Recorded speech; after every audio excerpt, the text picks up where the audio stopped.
It's February 13th, 1991, and the Iraqi desert is completely silent. 10 boxy, ugly vehicles roll into position along the Saudi-Iraqi-Kuwaiti border, and in under 60 seconds, they fire over 100 rockets into the sky simultaneously.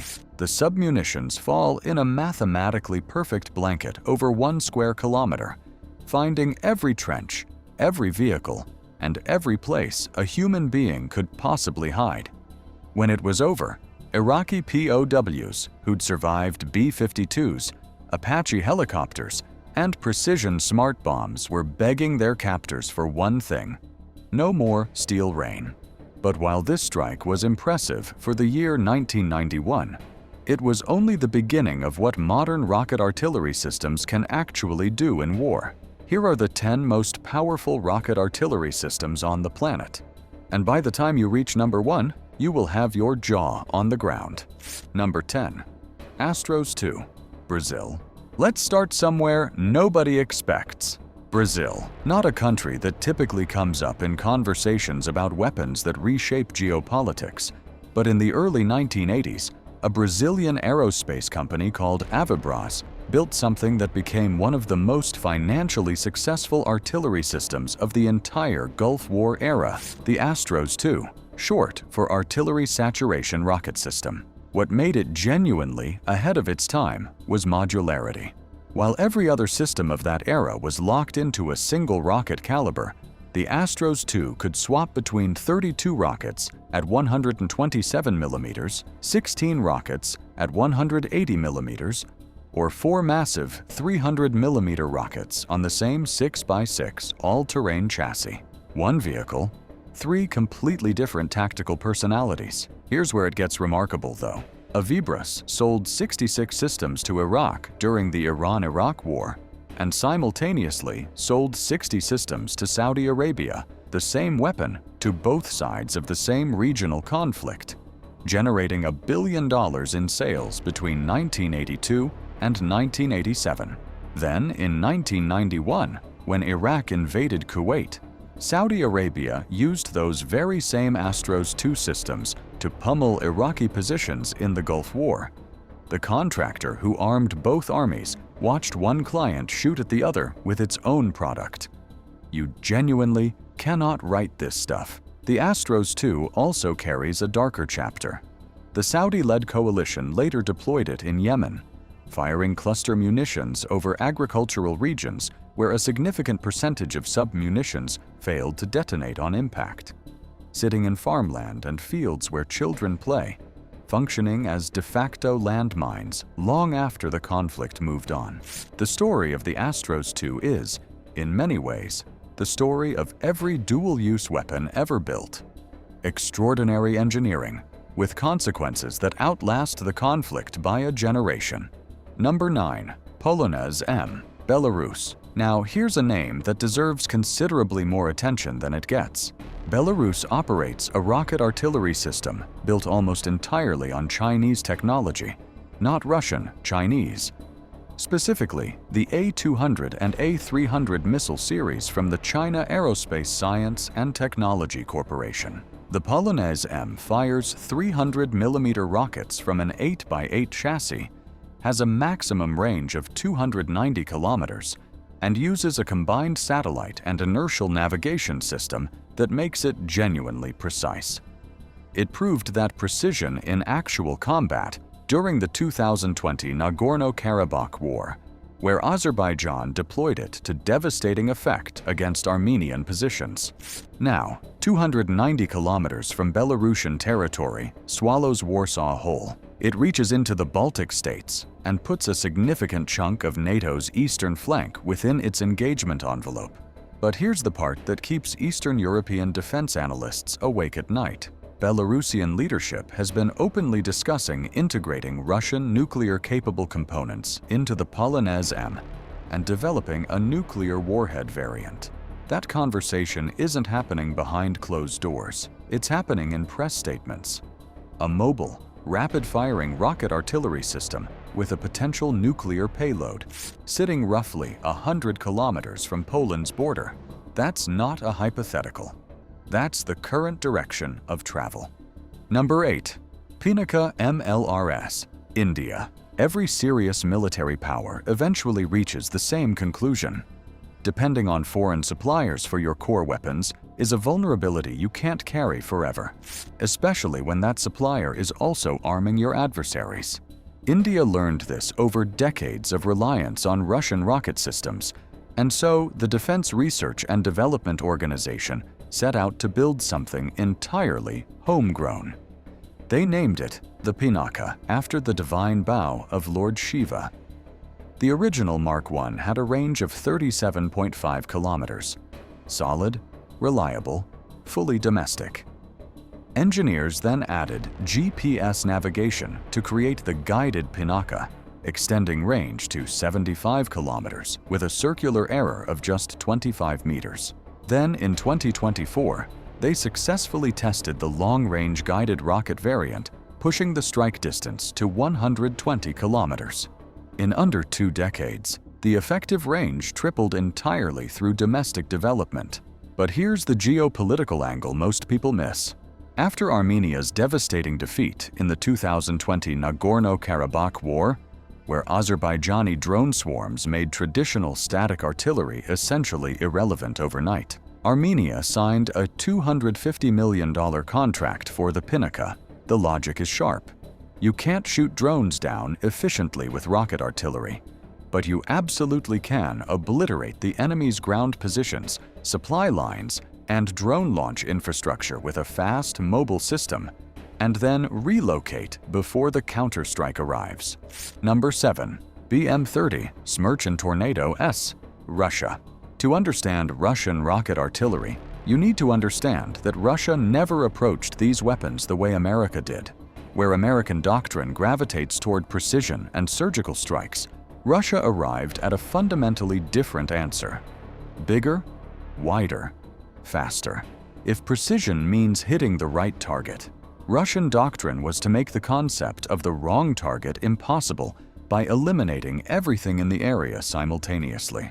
The BM-30 Smerch is that philosophy taken to its logical extreme. 43 tons on a massive 8x8 chassis, 12 launch tubes loaded with 300mm rockets, and a full salvo that takes just 38 seconds to obliterate an area larger than 60 hectares.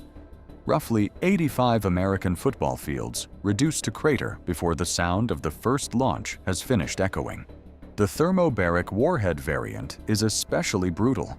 Rather than exploding on contact, it disperses a cloud of combustible fuel and then ignites it, creating a vacuum explosion that sucks oxygen out of enclosed spaces and ruptures the organs of soldiers in bunkers that conventional rounds would never penetrate. The Tornado-S is the modernized successor, GLONASS guided, 120 to 200 kilometer range, 15 to 20 times more accurate than its predecessor. Russia's answer to precision warfare, on paper. But here's the critical flaw. Reloading requires a separate vehicle to manually crane each individual 300mm rocket back into its tube, one at a time. On a modern battlefield where counter-battery radar can have a return strike inbound within minutes of detecting your launch, every second stationary is a second closer to becoming a target. The HIMARS swaps an entire pod and moves. The Tornado-S stands there getting loaded by hand. In modern warfare, the reload is a life expectancy calculation. Number 6. PULS, Israel. If the Tornado-S is a sledgehammer, the Israeli PULS is a scalpel attached to a very patient, calculating hand that is in absolutely no hurry. Elbit Systems built the PULS, or Precise Universal Launching System, as a heavy-duty modular carrier, and it's a bigger, heavier platform than HIMARS, running at 38 tons on a heavy-wheeled chassis and carrying 2 modular pods for genuinely sustained firepower. On those numbers alone, it's impressive. But the thing that makes the PULS genuinely different from everything else on this list is what those pods can carry. The PULS is the only standard MLRS platform that is natively integrated to launch the Delilah cruise missile, And that single capability changes the entire tactical equation for whatever force is operating it. Traditional rocket artillery fires in a ballistic arc. Up, over, down, done. The Delilah flies subsonic, hugs the terrain to evade radar, and what sets it completely apart is that it can loiter as well. It circles a target area up to 155 miles away, patiently searching for a moving vehicle, a radar installation, a command post, waiting for the precise moment before striking with 1-meter accuracy. You're not launching a rocket with a destination. You're releasing an airborne assassin with a target profile and telling it to find its own moment. For militaries that can't afford dedicated strike aircraft, that capability is a complete tactical game changer, which explains why European procurement offices keep choosing the PULS over the competition. Number 5. M270 MLRS, United States. We're back where we started, that Iraqi desert, and the system that defined modern rocket artillery for 4 decades. The M270 runs on a tracked Bradley derivative chassis, carries 12 227mm rockets or 2 ATAC-MS ballistic missiles, and was built around a Cold War doctrine that sounds almost absurd when you say it out loud. One battery of 9 M270 launchers wielded the combined firepower equivalent of 33 traditional cannon battalions.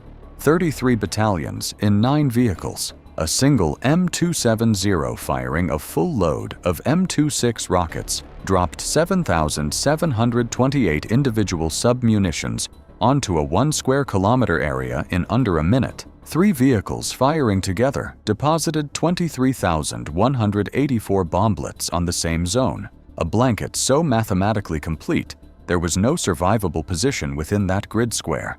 The 6th Battalion, 27th Field Artillery, launched 312 rockets in a single night mission during the Gulf War, the largest MLRS fire mission in history.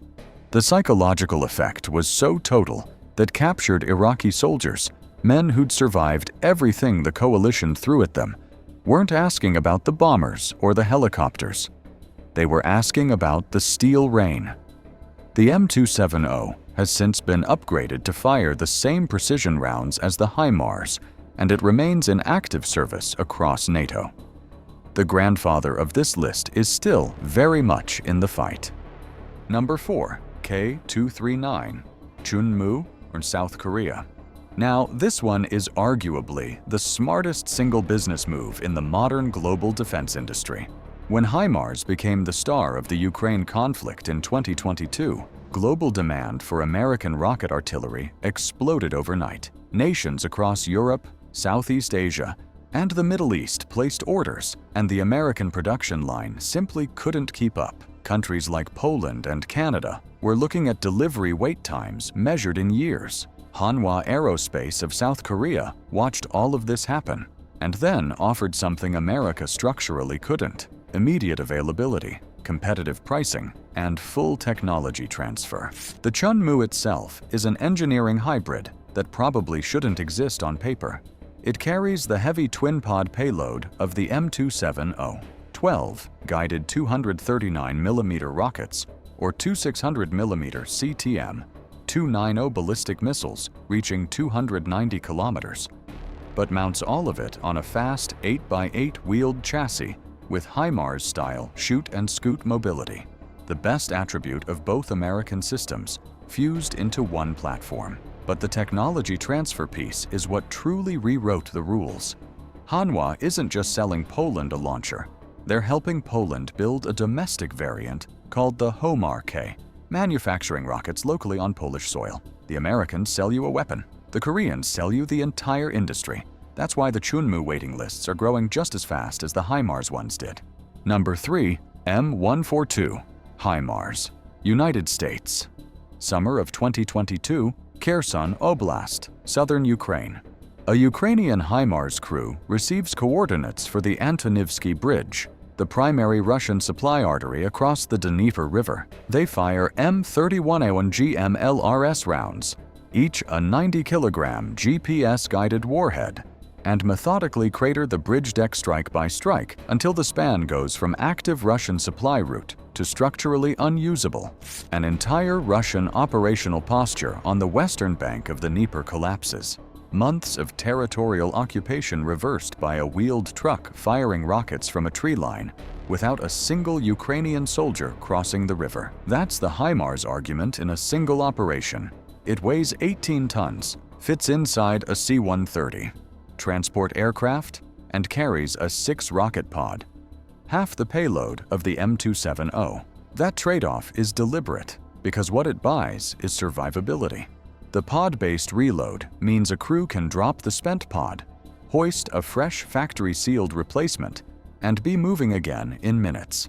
On a battlefield where counter-battery radar is tracking every launch, that speed is the margin between completing the mission and becoming one, and HIMARS is still escalating. The new precision strike missile made its combat debut in 2024, fitting 2 missiles per pod, where the older ATAC-MS needed an entire pod for one, and pushing the effective range well beyond 300 kilometers. The system that already proved decisive in Europe's largest land war in decades keeps getting more lethal. Number 2. PHL-16/PCL-191, China. Everything up to this point has been artillery in the traditional sense. What comes next exists in a different category entirely. The Chinese PHL-16, also designated the PCL-191, is a 45-ton platform carrying dual launch cells that hold either 8 370mm rockets reaching 220 kilometers or 2 Fire Dragon 480 tactical ballistic missiles capable of striking targets 500 kilometers away. 500 kilometers is not battlefield artillery range. That's the strike radius of a dedicated bomber. From coastal positions in cities like Xiamen and Huzhou, sitting entirely within China's own air defense umbrella, PHL-16 batteries can reach every airfield, radar installation, and command node across Taiwan's northern and western regions without a single launcher ever crossing the strait. During the Justice Mission 2025 military drills, the PLA deployed PCL-191 batteries along the coast and ran through exactly this scenario. The message was not subtle. The traditional amphibious assault model: degrade defenses from the air, establish naval superiority, then land troops, assumes enemy artillery can't reach your fleet.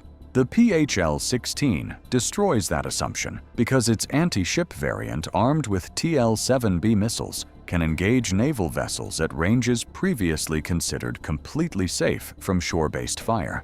The geography of any future Taiwan Strait conflict is being quietly redrawn by a rocket artillery system that never has to leave the mainland. Number 1. KN-25, North Korea. And here, at the top of the list, is the one that formally crosses the line between artillery and something else entirely. The KN-25 is an anomaly by any engineering standard. Each rocket is 600 millimeters in diameter, 8.2 meters long, and weighs 3,000 kilograms.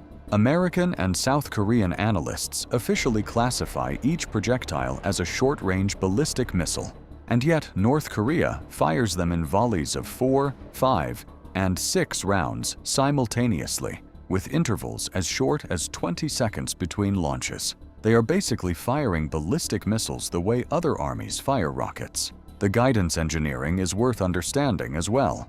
Conventional rocket artillery spins the projectile during flight for stability, like a rifle bullet.